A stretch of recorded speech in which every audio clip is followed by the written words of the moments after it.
जय हिंद दोस्तों, welcome to my YouTube channel engineer Guru. तो आज हम बेसिक इलेक्ट्रिकल इंजीनियरिंग से जुड़े कुछ इम्पोर्टेंट और बहुत ही प्यारे टॉपिक के बारे में स्टडी करने जा रहे हैं। तो आज का टॉपिक रहे करंट, वोल्टेज, रेजिस्टेंस और इन तीनों के बीच क्या रिलेशन रहने वाला है, इस चीज़ को हम साथ समझेंगे और साथ में हम ओम्स लॉ को भी डिस्कस करेंगे। तो आशा करता हूँ आपको मेरा यह प्रयास अच्छा लगे। चलिए शुरू करते हैं। तो सबसे पहले हम डिस्कस करेंगे करंट क्या है। करंट को हिंदी में बोला जाता है धारा। तो वैसे तो आपने यह कॉलेज या स्कूल में ज़रूर पढ़ा होगा कि करंट जो होता है वो फ्लो ऑफ इलेक्ट्रॉन को बोला जाता है, पर कई जगह इस डेफिनेशन को सही माना जाता है और कई जगह पे इसको थोड़ा सही थोड़ा गलत माना जाता है। तो आज मैं आपको एक ऐसी डेफिनेशन करंट की बताने जाऊंगा जो जो हमेशा आपको याद रहेगी और कोई भी इसको गलत नहीं बोलेगा, क्योंकि आपके पास एक लॉजिक होगा उस बात को समझाने का। अब देखो जो सिंपल होता है, करंट बहता कब है?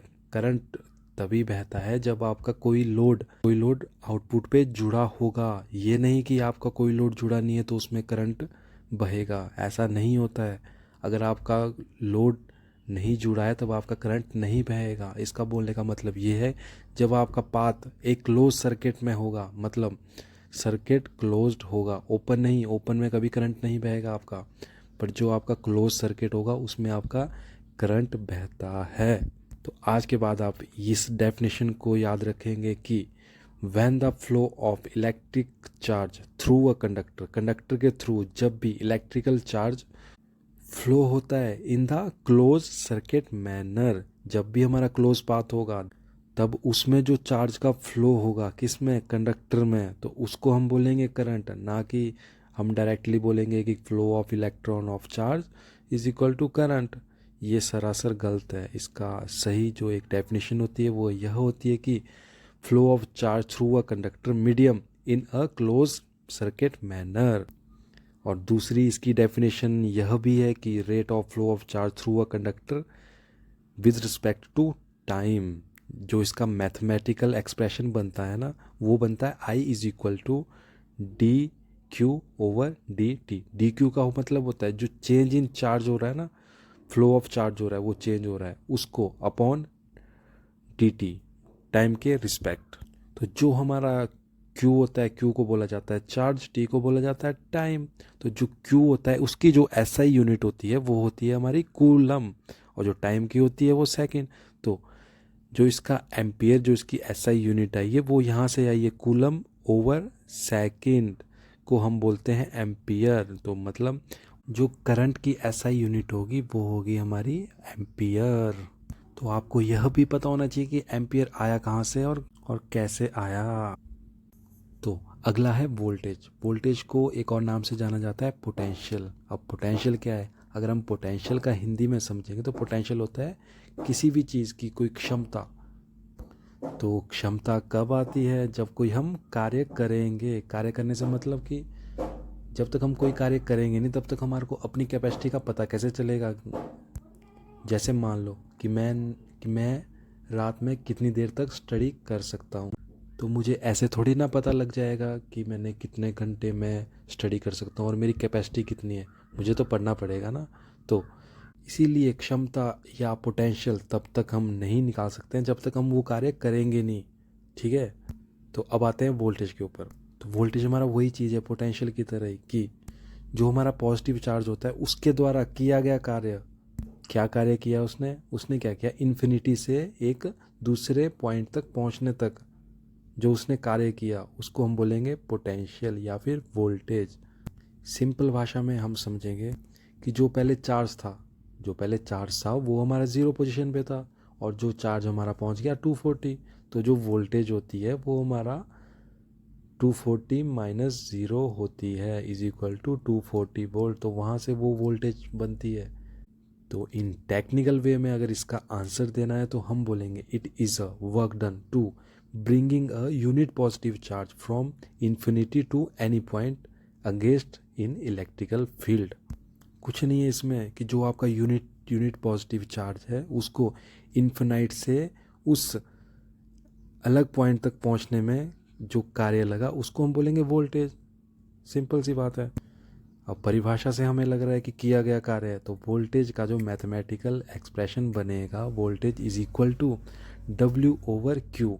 डब्ल्यू हो गया किया गया वर्क, और अपॉन क्यू मतलब चार्ज। और जो वर्क का एसआई यूनिट होता है वो होता है जूल, और क्यू का हमने पढ़ा है कूलम। तो जब जूल ओवर कूलम होगा तो वो हमारा क्या बनता है, वोल्ट। तो वोल्टेज की एसआई यूनिट क्या होगी, वोल्ट। और वोल्टेज को नापने वाला जो हमारा इंस्ट्रूमेंट होता है वो कौन सा होता है, वोल्ट मीटर। और जो करंट को होता है, करंट का होता है हमारा एमीटर। तो अगला है हमारा रेजिस्टेंस। रेजिस्टेंस को हिंदी में कहा जाता है प्रतिरोध। जो इसकी सिंपल डेफिनेशन जो आप सबको याद होगी, ability of a register to opposition to the flow of electrical current.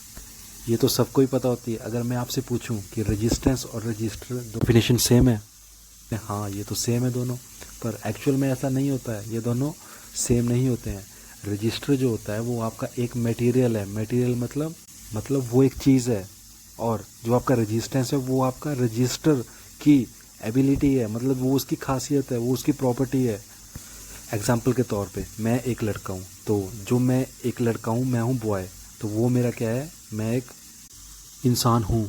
और मैं लड़के के साथ सिंगर हूँ, तो सिंगर मेरा क्या आ गया, वो मेरी प्रॉपर्टीज़ आ गई, वो मेरी एबिलिटी है। तो सिंगर और लड़का क्या आपस में मैच करेंगे, नहीं करेंगे ना। अगर दोनों को आपस में मैच करना है तो मुझे बोलना पड़ेगा कि जो ये सिंगर है वो यह लड़का है। तो वैसे ही जो ये रेजिस्टेंस है ना, रेजिस्टेंस वो रजिस्टर की प्रॉपर्टी होती है जो फ्लो ऑफ चार्ज को अपोज करता है। ठीक है, फ्लो ऑफ चार्ज को अपोज करता है इन एसी और डीसी। ये चीज़ आपने हमेशा याद रखना है, ये हमेशा डीसी में वर्क करता है, opposition to the flow of electrical current in only on DC. और इसकी जो एसआई यूनिट होती है वो होती है हमारी ओम। और जो इसका मैथमेटिकल एक्सप्रेशन होता है R is equal to rho L upon A, जहाँ रो जो हमारा होता है वो होता है रजिस्टिविटी, और जो एल होता है वो होती है लेंथ, और जो ए होता है वो होता है हमारा एरिया ऑफ क्रॉस सेक्शन। तो समझ आया वोल्टेज क्या होता है, करंट क्या होता है, रेजिस्टेंस क्या होता है। होप आपको सबको समझ आ रहा होगा। तो अब हम समझेंगे ओम्स लॉ। ओम्स लॉ का नियम क्या कहता है। ओम्स लॉ बोलता है कि एसी हो या डीसी सर्किट, अगर किसी भी क्लोज सर्किट वाले कंडक्टर में करंट फ्लो करेगा तो वह डायरेक्टली प्रोपोर्शनल होगा वोल्टेज के। मतलब कि जैसे जैसे वोल्टेज को हम बढ़ाएंगे तो उसके विद रिस्पेक्ट करंट भी बढ़ेगा। तो कुछ लोग क्या बोलते हैं कि वोल्टेज डायरेक्टली प्रोपोर्शनल टू आई होता है, तो उनको मैं यह बताना चाहता हूँ कि जब करंट हमारा चेंज होगा तब हमारी वोल्टेज नहीं बनती है, जब हम वोल्टेज को चेंज करते हैं तब हमारा करंट चेंज होता है।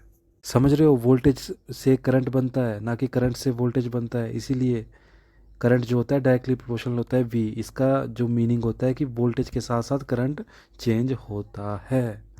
तो ओम्स लॉ दो चीज़ें और बताता है कि जब भी मेरा नियम कोई भी यूज़ करेगा तो उसको एक तो टेम्परेचर कांस्टेंट रखना पड़ेगा और रेजिस्टेंस को कांस्टेंट रखना पड़ेगा। ये तो होगी उसकी दो शर्तें कि टेम्परेचर कांस्टेंट होगा और रेजिस्टेंस को कांस्टेंट रखना पड़ेगा। और साथ में वो यह भी बोलता है कि जो रजिस्टर के थ्रू हमारा वोल्टेज ड्रॉप होगी वो हमारा वो रेजिस्टेंस गुना करंट होगा, मतलब V is equal to I R होगा। ये दो कंडीशन उसने दी थी। First one is I is directly proportional to V and the second one is V is directly proportional to I R. अब इसको हम एक एग्जाम्पल के साथ समझेंगे। लेट अस अज्यूम जो आपका वोल्टेज है वो आपके पास दिया है 10 वोल्ट, और जो करंट दिया है वो दिया है आपके पास 2 एम्पियर। तो अकॉर्डिंग टू ओम्स लॉ तो जो रेजिस्टेंस आएगा R is equal to V upon I, तो रेजिस्टेंस जो आएगा 10/2, तो वो आएगा हमारा 5 ओम। ध्यान रखना 5 ओम आया। तो अब मान लो हमने वोल्टेज को 2 गुना बढ़ाना है और करंट को भी 2 गुना बढ़ाना है, जो ओम्स लॉ ने बोला है कि डायरेक्टली प्रोपोर्शनल होना चाहिए। तो वोल्टेज हमारी 2 गुना करेंगे तो 20 हो जाएगी, और करंट को अगर 2 गुना करेंगे तो 4 हो जाएगा। तो आर कितना आ जाएगा 20/4, तो वो आ जाएगा 5। दैट मीन जो आर हमारा उस टाइम सिचुएशन पे आया वही आर हमारा इस टाइम पे आ रहा है। इसका बोलने का मतलब ये है कि जैसे जैसे वोल्टेज के साथ करंट बढ़ेगा या घटेगा विद रिस्पेक्ट टू जितने टाइम में बढ़ रहा है घट रहा है, उससे क्या होगा, रेजिस्टेंस सेम होना ही चाहिए। उसी पे हम ओम्स लॉ का नियम फॉलो करेंगे। लास्ट में हम इसको अगर टेक्निकल वे में इसका आंसर देना हो तो हम बोलेंगे इन एसी और DC circuit when the current flow in conductor in close circuit then it will be directly proportional to the voltage. जब भी हमारा करंट फ्लो होगा किसी भी क्लोज सर्किट में तो जो हमारा करंट होगा वो डायरेक्टली प्रोपोर्शनल होगा वोल्टेज के। इसका मतलब यह होता है कि वोल्टेज के साथ साथ करंट भी इंक्रीज करेगा, या अगर वोल्टेज डिक्रीज हो रही तो करंट भी डिक्रीज करेगा। तो hope you like my video, then please share and subscribe my channel Engineer Guru. Thank you, bye bye, Jai Hind.